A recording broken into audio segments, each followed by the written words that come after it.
To start with, I'm taken by something Jerry mentioned right at the end and how it fits with something Wayne said right at the beginning of his remarks.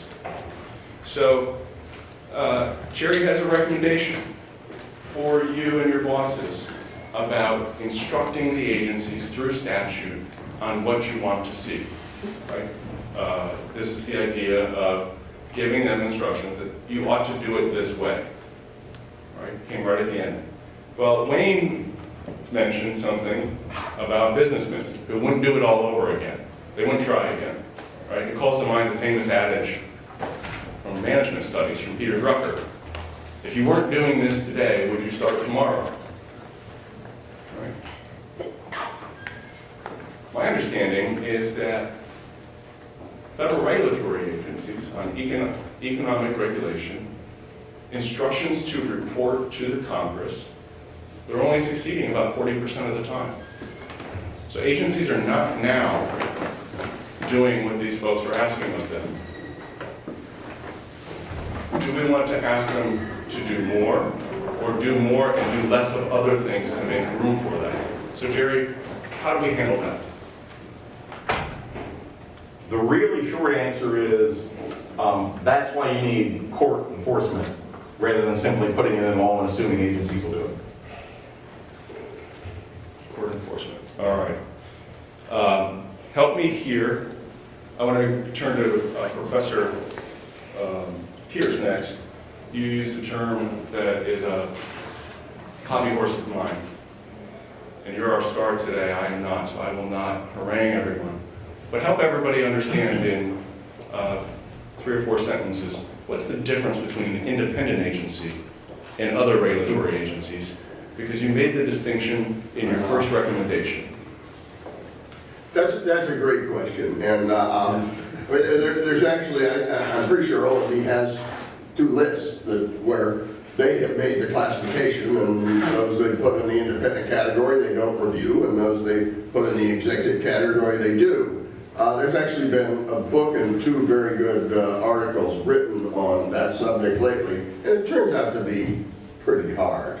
I mean, the characteristics, one frequent characteristic is that the president can only remove the head or heads of an independent agency for cause, whereas the president can remove the head or heads of an executive branch agency at will without stating a cause. But there's a lot more to it than that, and if you want more, I can give you references to the 2 very good articles and the very good book that actually came out from the Administrative Conference of the United States that identifies about 15 characteristics of agencies that cause them to be more or less independent. The one thing that's real clear is they cannot constitutionally be independent of the president. The president must have the power to appoint, and the president must have the power to remove. That is required by the Constitution. Then there's a bunch of details that determine the degree of dependence of the agency on the president. So I'm going to keep moving down the table here. I'm scanning. I haven't seen any hands go up yet. So get ready. But Adam and Wayne, I saw similarity in your discussion about communication. How do we talk about this? What's at issue here, Adam? You talked about a middle way on Chevron. Yeah. You talked about bipartisan pedigree, going all the way back. Some of these ideas I was first exposed to by Senator Benston of Texas. My own Senator Mark Warner, Wayne referenced his 2010 proposal on 1 in, 1 out. I wonder if perhaps the richest communications vein to mine in our contemporary political discourse might be around executive authority, limits on executive authority from the Congress. Good or bad, up or down, what do you think? Wait. I'll jump on this. No, I do think the pendulum swung too far in the direction of executive power, and I'm all in favor of Congress asserting more authority. Can I tell one quick anecdote? Absolutely. Is it vaudeville or not? No, I didn't. I had vaudeville. So I was testifying yesterday before the Senate Congress Committee, there was a bill, there was a hearing on economic growth and regulatory burdens. And the panelists along with me were from Petroleum Institute and NAM and the tech industry. And the Democratic senators kept pushing them over and over again to denounce the new refugee executive order, saying President Trump is going overboard, isn't that hurting your business? And I was dying for them to ask me about this, because I wanted to point out, separate from my views on the refugee order, and I'm not a fan of it, I wanted to point out the only reason why President Trump has this authority he's using right now is because Congress wrote a statute, passed a statute that delegated basically open-ended power to the president on this refugee issue. And so we all have to sit back now and hope that the president does the best job he can with this and doesn't totally do something reckless or whatever. And whether you agree with this order or not, that's not the point. I wanted to bring back to them, that's the whole discussion we need to have about the administrative state. The president's power, open-ended delegated power from Congress over the refugee issue is just like these other statutes that delegate power to the EPA or the FCC or whichever agency. And the same fear that they have right now that President Trump is going to totally screw up the refugee thing is the same concern that we all ought to have about domestic policy. Congress really needs to come back and not just oversee the president's work more, the agency's work more. We really need to come back and fix these statutes and narrow these delegations for the exact same reason that we're all concerned now, or I'm concerned, about what might happen on the refugee side. Wayne, did you want to add to that? Just a little bit. For a long time, ever since the pen and phone came into vogue over the past few years, executive power had been in the news, and it was wondered what Trump would do when he came in, how he would use that same kind of power. I just want to mention something with respect to what Richard said. Sometimes the executive power can be used for good, and especially when it comes to something that's a disclosure. You mentioned Executive Order 12291 and cost-benefit review and things like that. This is the cover of, used to be the regulatory program of the United States government. It was like a sister document to the federal budget that came out every year around the same time. And it had tables in it that looked a whole lot like the historical tables of the fiscal budget. And so you had not a regulatory budget like you mentioned and that Jerry mentioned, but you did have tallies of what agencies were doing in terms of major rules and economically significant rules and pages in the Federal Register, rules in the proposed pipeline, and things like that. And when you have good information like that, it helps to keep tabs on what the regulatory agencies are doing. But the essence of the executive overreach that was just mentioned is just the delegation of power from Congress. I mean, the federal government itself, even in laws, is doing too much. It's not just the agencies doing too much, but Congress does too much. Just one last thought. I'm not against executive power. You're right. It does a lot of things. Alexander Hamilton said, energy and executive is a leading contributor not just to foreign policy, but also to the good execution of laws. But the agencies are being asked or told right now to do far too much. And they can't do the best energetic job of the narrow subset of things they ought to be doing. So I think Mr. Hamilton, in the same essay, wrote about the unity of the executive, which is Professor Pierce's point about the difference between independent and not might just be words at this point. But I want to pick up the comment you have there by asking the man with the blue striped tie to ask a question. We'll turn to you first, Professor Pierce. I'm curious if maybe any of you would like to weigh in on the legislative veto and maybe a constitutional amendment in that regard. A legislative veto, as in 30 years ago that was overturned. No, I mean, what's being debated now is the REINS Act, which overcomes that objection because there's presentment to the president. The debate is over. Some views on the REINS Act might have changed now that there's a different president in power. But what that says is, when Congress issues a major rule, and I always thought it should be enhanced by saying particularly controversial rule. But when an agency issues a rule, that would go back to Congress for an up and down vote. See, that would have to go to the president. That's how, as it should be. I was not in favor of the single side unicameral veto. I thought doing it that way was correct. Congress is supposed to make the laws, and I like the idea of Congress being in control. We may get into some of this in the discussion here, but that's my impression. Dick, did you have something to add to? Well, actually, just to add to Wayne's answer, I mean, amending the Constitution is damn near impossible. Amending it to accomplish that would be It's certainly, well, I'm 73, you're a lot younger, it would be a hell of a lot longer in your lifetime to get that done. But I want to also disagree strongly with Adam when he analogized judicial attitudes toward foreign relations and immigration versus judicial attitudes toward domestic regulation. Diametrically different approaches. The courts, for very good reason, have always conferred tremendous deference on the chief executive when it comes to military matters, foreign relations, and immigration. They are much less deferential when it comes to domestic matters. They have no qualms at all about reversing actions taken by executive agencies in the domestic context. And for good reason, I think, give presidents much, much more discretion when it comes to military, foreign relations, and immigration. All right, who's going to help the moderator? Anybody? I do want to pick up a thread. We'll turn to you next, man. There was a very interesting, I think, correlation here. There is a lot of energy in the states around regulatory reform as well. So we see different models. Texas has a sunset commission. South Carolina has a super committee reviewing major regulations there. We see discussion of what's happening at the federal level in the way that Wayne talked about 20 years back, unfunded mandates, right? So this is not just a discussion here in Washington. Certainly. Please, your question. Sure. Kind of returning to like agency culture and, kind of aligning that with the enforcement mechanisms and giving natural impetus among agencies to grow and maybe some of the reticence to enforce the executive order that Trump had put out. What do you think of carrots, like, maybe the form of a small monetary bonus for staff that identify regs that are harmful to the economy, such that, the benefit outweighs that monetary bonus that you're paying them, just to kind of help change that culture?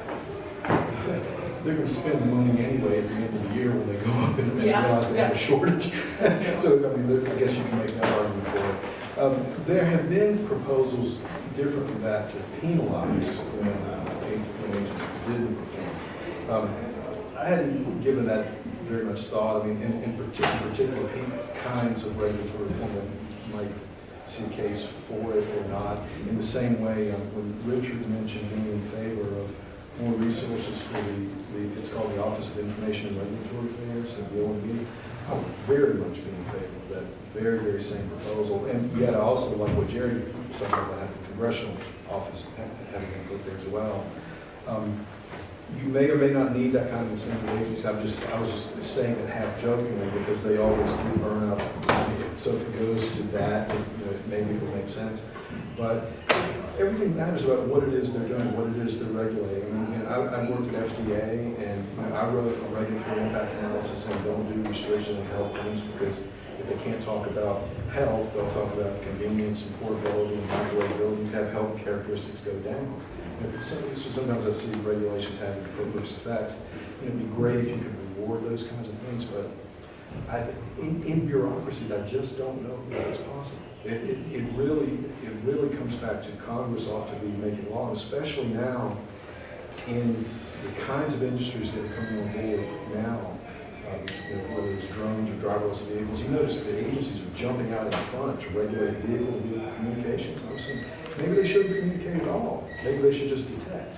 And now their new guidance is being prepared for vehicle to infrastructure communications. Can you believe this? I mean, we were debating recently whether there should be municipal broadband. Now they're talking about municipal everything, where the vehicles sort of are communicating with the infrastructures and having this done. Congress hasn't legislated anything like that. So it's premature. We really, really have to step back and evaluate the regulatory state. And I'll just say one last thing really quickly. Adam came out for the Congressional Accountability Act, and Richard came out hard against it.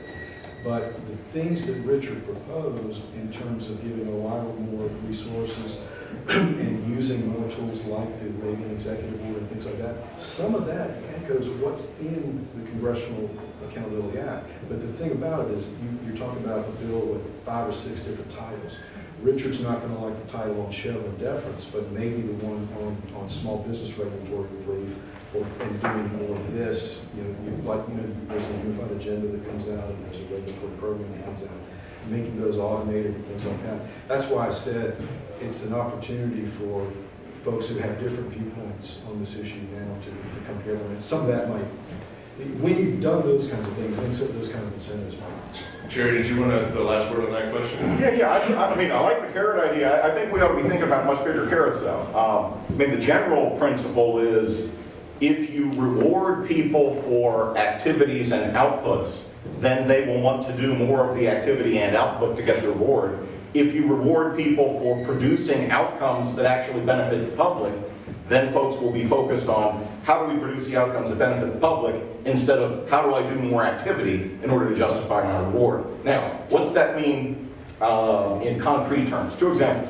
One of my colleagues, Patrick McLaughlin, you know Patrick, worked at the Federal Railroad Administration and actually worked on regulatory impact analysis.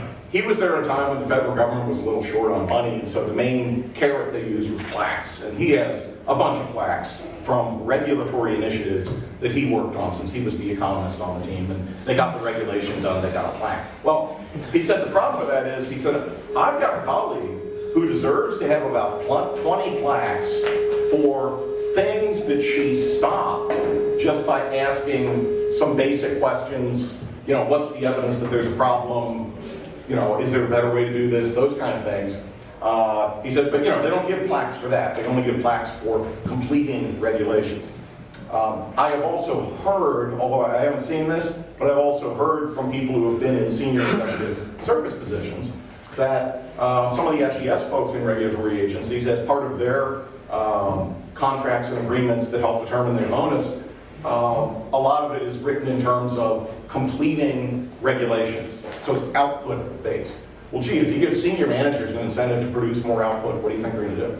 They're going to produce more output. So yeah, well, I think we don't talk about this much in regulatory reform discussions, but we need to look really carefully at what kind of incentives has the federal government created in agencies that might be prompting people to focus way too much on demonstrating output and activity rather than demonstrating the public benefit of what they do. So I just want to pick up real quick, because I know many of you have to do things like write letters and help with floor speeches. We're talking about output. By Wayne's calculations, if I have this right, please correct me, he mentioned about 3,800 plus rules last year, right? It's about 18 times the amount of output or production of Capitol Hill. So the scope of what's happening in the regulatory state is extraordinary. And you have a chance to shape that and direct that and channel that activity. So let's go right here in the middle of the room with black jacket. I had a question for Mr. Pass, or Professor Pass. In one of your earlier readings, it seemed like you had the sense that regulatory impact analysis isn't really useful in the sense of being a good, it's more of an ex post rationalization of the actions that they were going to take. Anyways, it was in the ossification, an early ossification paper. And I was curious if you saw a way to make some things that they may say after the fact more useful before they actually pass or actually promulgate the regulation. Okay, let's see if I understand. I actually think regulatory impact analysis can be extremely useful. One of the challenges always is to try and get into the decision-making process at a sufficiently early point in time. And that's why President Reagan followed Executive Order 12291 with Executive Order 12498, in which he required agencies to provide a whole bunch of information to the public and to IRA about what they're planning to do. And then the idea was that then OMB could become involved in that decision-making process at an earlier point in time. And that's been happening to some extent.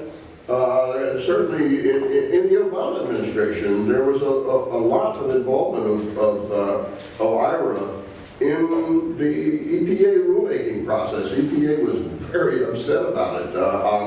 I think it should happen more, but it's not going to happen more unless there's more resources to provide it to OIRA. Yes, right here in front. Hi. So it seems like a lot of the pushback, at least from what we've been hearing from the Democratic side, has been about not necessarily factoring in, or talking about cost too much and not talking about benefits. And I'm wondering, in the environment and energy world, it seems like the understanding of potential benefits are very different depending on your thoughts on climate change and other things like this. So how, and I think even in one of the regulatory reform bills that we've been talking about would have the Clean Air Act incorporate costs, which it doesn't now. So how do we folks working on this mitigate those issues or deal with that?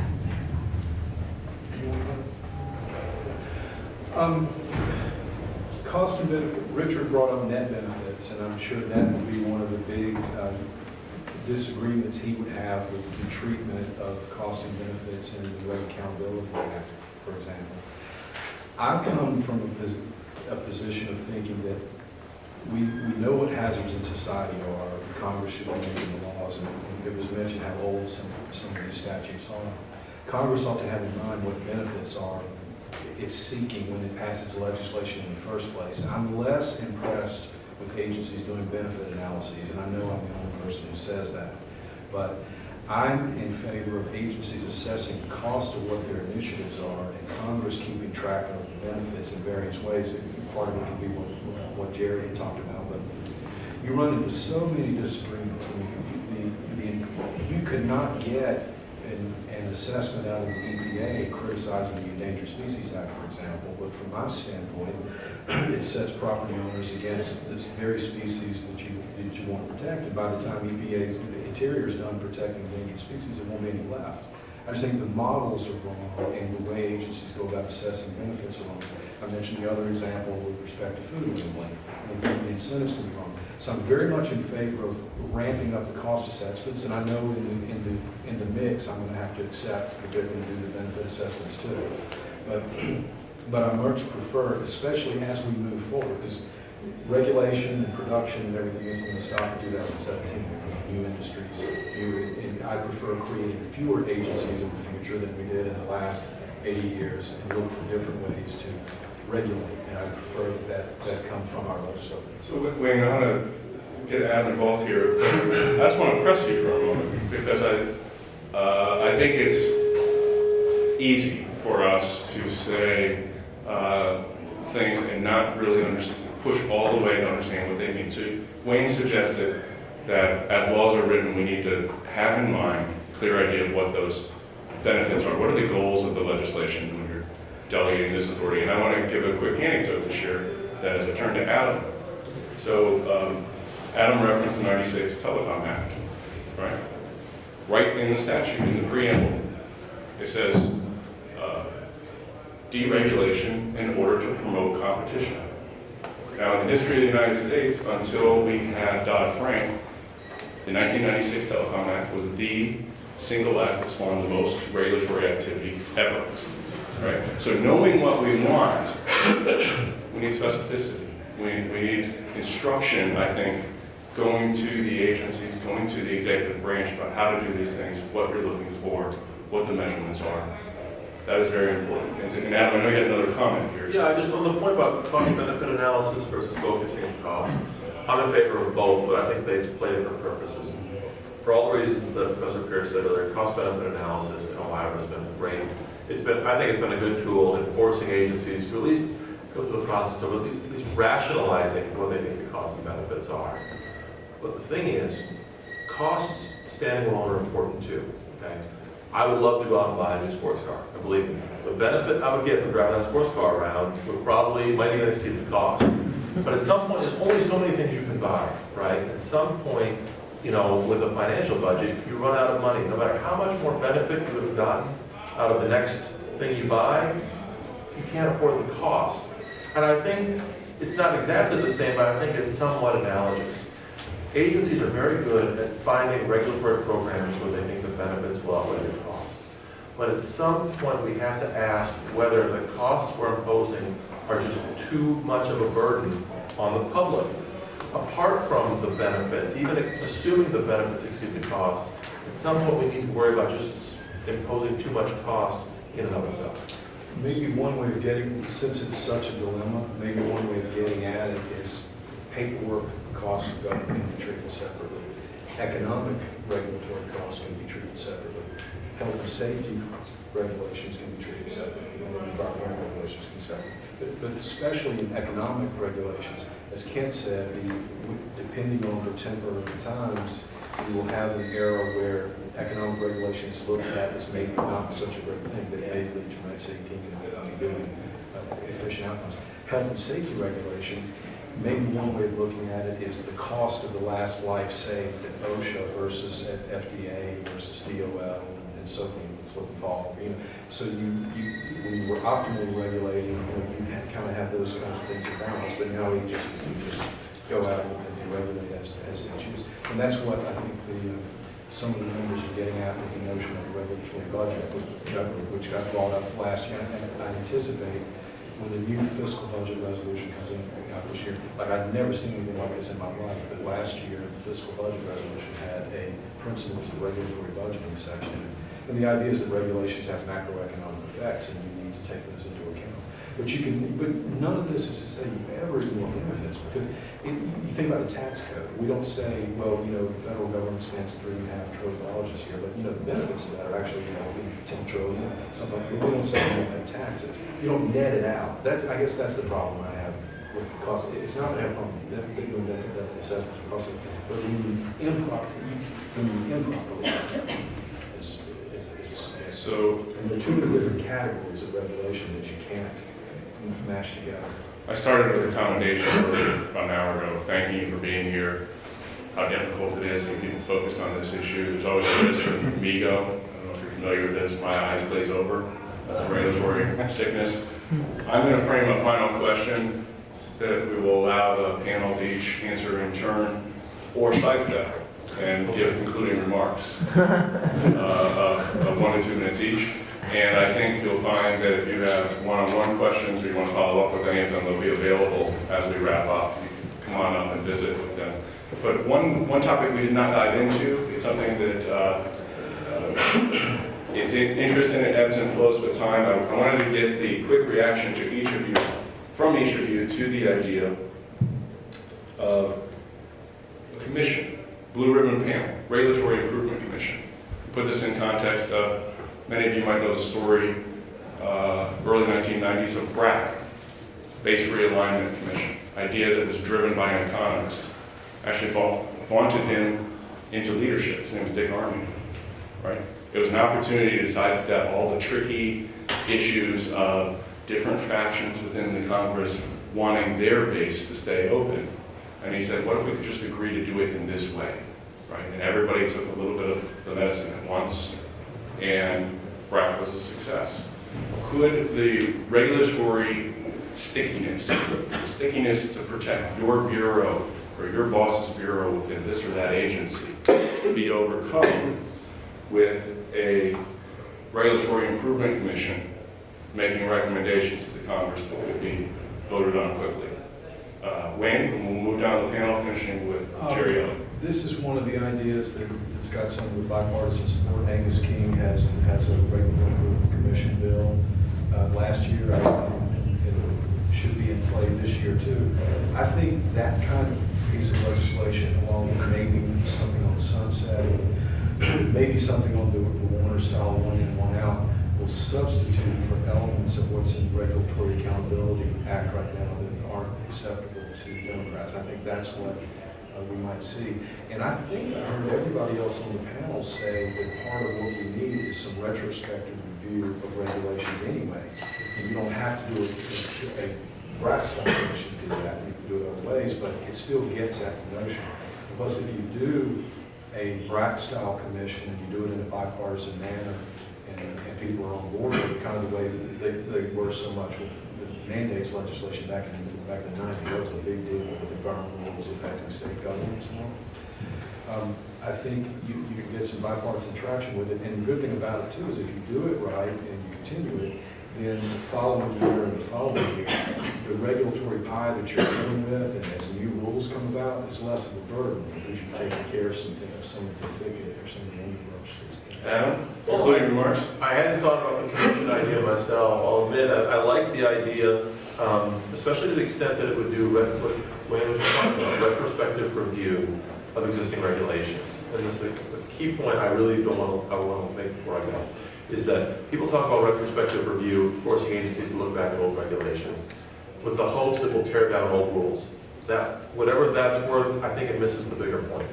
The best value retrospective review could do would be to force the agencies to confront their own past errors and projections. When they thought the costs would be X and the benefits would be Y, the impacts would be Z, just look at how the times they got it right and the times they got it wrong. Not just because you want to fix the old regulations, you want to borrow your word earlier, you want to change the culture inside the agencies. And if they're forced to confront their own mistakes, they'll learn more modesty, hopefully, that will inform their rulemaking process going forward. Because like I said, the rulemaking process right now is the agency seizes upon an idea, goes through some perfunctory procedures, and then finalizes its original idea. And the only way you're really going to break through that is if you teach the agencies to become more open to outside suggestions and more modest in their own proposals. And that's what retrospective review would help teach them. Professor Pierce. I certainly like the BRAC mechanism. I thought it was an ingenious solution to a big problem. I'm not quite sure how it would transpose into this context. I agree completely with I think everybody else that what's terribly important here is to come up with a better incentive system to identify existing rules that impose more cost than the benefits they produce. But I really think the idea I proposed of, it's the regulated firms that have the greatest incentive to identify them and to provide support for their belief that they're too burdensome. They're the ones also with the best information available for that purpose. If they then are encouraged by OIRA to perform that task, and then OIRA, with much better funding and staffing, then looks at each one of them and identifies those where it says, we agree, the cost of this existing rule exceed its benefits. You agency go back and amend it or repeal it. I think that will provide the incentive structure to get that task done, and then the agencies will be more attentive. They have to be more attentive. If you get 3 OIRA directives in a year that says, we found 3 of your rules, existing rules, to be awful, well, that's going to get your attention, and you're going to start paying more attention to the problem yourself. So, Jerry, before I get the vaudeville hook, why don't you take the last word? Okay, well, Dick, since I ceded to your left, I'll take a position to your left. I don't trust corporations to identify regulations that are not working or that should be re-examined in all cases. And here's why. If you have a regulation that involves a lot of upfront costs, and then you're in compliance, no sane business is going to say, okay, let's get rid of this regulation that just required me to spend $200 million, which any other competitor is going to have to spend if they want to get in the league with me. It becomes a barrier to entry, and the incumbent firm benefits from that. Now, to the extent a regulation has a stream of ongoing costs, then yeah, you can trust that businesses are more likely to be willing and have an incentive to say, hey, this one's a real problem because every year we're spending this much, and if we change it, we could reduce the cost. But on the idea of a commission, when you look at ideas for a regulatory improvement commission, look very carefully to make sure that the proposal incorporates the principles that actually made the BRAC commission work. Just having a commission doesn't necessarily mean that anything's going to happen. I was on a regulatory review commission a number of years ago in Virginia, and there was no retrospective analysis of the effects of regulations.